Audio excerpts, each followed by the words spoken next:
Hello friends, मैं हूं doctor Harsha Bhatt. Friends, Covid के शुरुआती लक्षण महसूस होने पर चिंता होना स्वाभाविक है, मगर तनाव और घबराहट के कारण हमारी रोग प्रतिकारक शक्ति पर विपरीत प्रभाव पड़ता है। ऐसे समय में हमें धैर्य और समझदारी से काम लेना चाहिए। आज मैं आपको इस वीडियो में बताऊंगी कि होम आइसोलेशन में किन किन बातों का ध्यान रखना है और किस तरह हम मरीज़ की देखभाल कर सकते हैं। So let's begin. कोविड के बताए हुए लक्षणों में से अगर कोई एक लक्षण भी होता है तो तुरंत डॉक्टर से संपर्क करें, आपका टेस्ट कराएं और रिपोर्ट आने तक खुद को अलग कमरे में आइसोलेट कर लें। साथ ही डॉक्टर की दी गई दवाइयाँ लें और सभी प्रकार की सावधानियाँ बरतें। सिर्फ घरेलू उपचार करना या बिना डॉक्टर की परामर्श के दवाई लेना बिल्कुल समझदारी नहीं है। अगर घर के सभी सदस्य का कोविड टेस्ट पॉजिटिव आता है तो आप सब एक साथ रह सकते हैं। इससे कोई फ़र्क नहीं पड़ता कि किसी का वायरल लोड ज़्यादा है और किसी का कम है।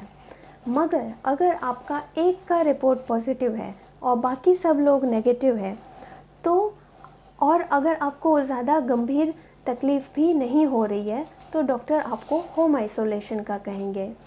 होम आइसोलेशन में आपको अलग कमरे में घर पे रहना है और आपका सारा सामान अन्य सदस्य से अलग कर लेना है।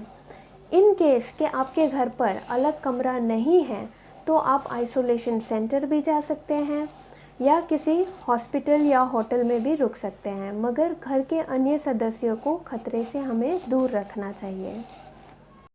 आइसोलेशन के समय आपका डाइट कैसा रहना चाहिए? डाइट आपका सिंपल और हेल्दी फूड रहना चाहिए। प्रोटीन डाइट ज़्यादा रहना चाहिए, जैसे अलग अलग तरह की दाल है, स्प्राउट्स है, राजमा है, और लिक्विड डाइट बढ़ा कर रखिए जिसमें आप दूध भी लीजिए, फ्रूट जूसेस है, नारियल पानी है और खूब सारा वाटर इंटेक, बहुत वाटर इंटेक रखिएगा।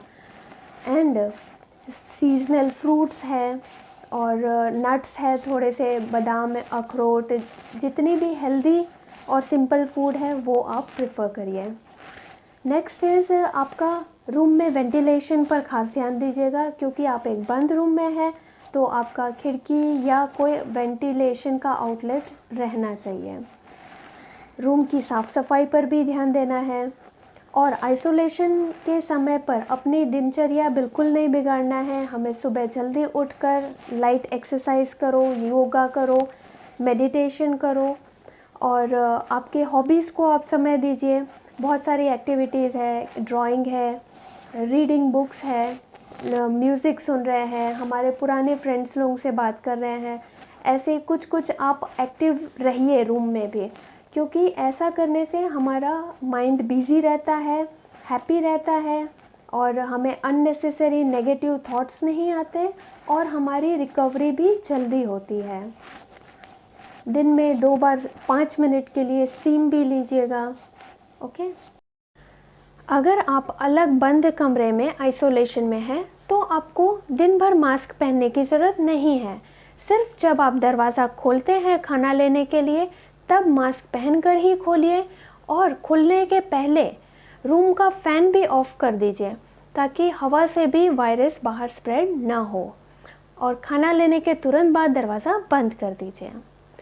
अच्छा, अभी गर्मी का सीज़न है, लोगों को एसी भी चाहिए रहता है। क्या हम एसी कर सकते हैं? अगर आपका एसी का आउटलेट घर के अंदर है या अगर आपके रूम का कूलिंग किसी और रूम में भी जा रहा है तब आप एसी नहीं कर सकते हैं। इससे संक्रमण का चांसेस बढ़ जाता है। अगर आपका एसी का आउटलेट मतलब टेरेस में या कहीं आउटर साइड में है तो फिर आप एसी कर सकते हैं, मगर आपका टेम्परेचर एसी का 27-28 ही रहना चाहिए। इससे ज़्यादा चिल नहीं करना है रूम को, और चाहे कितनी भी गर्मी हो आपको ठंडा पानी बिल्कुल नहीं पीना है। सिर्फ गुनगुना या गरम या फिर नॉर्मल सादा मटके का पानी पीजिए और खाना भी गरम ही खाइए। और खाना आप चाहे तो डिस्पोजेबल में भी खा सकते हैं।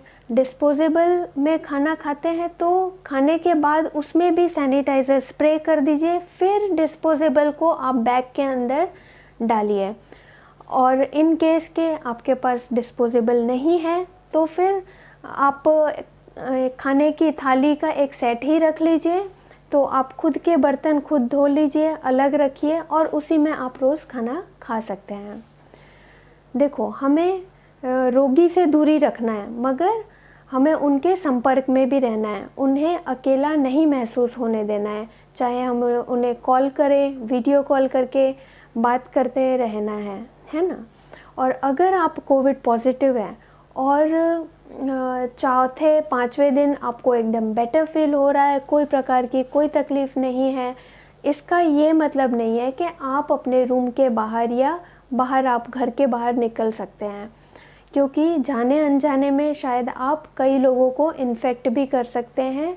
और आपको तकलीफ़ नहीं है, मगर हो सकता है कि सामने वाले की तबीयत गंभीर भी हो सकती है। सो हमें खुद को भी सुरक्षित रखना है और दूसरों को भी। Stay home, stay safe, take care all of you, bye bye.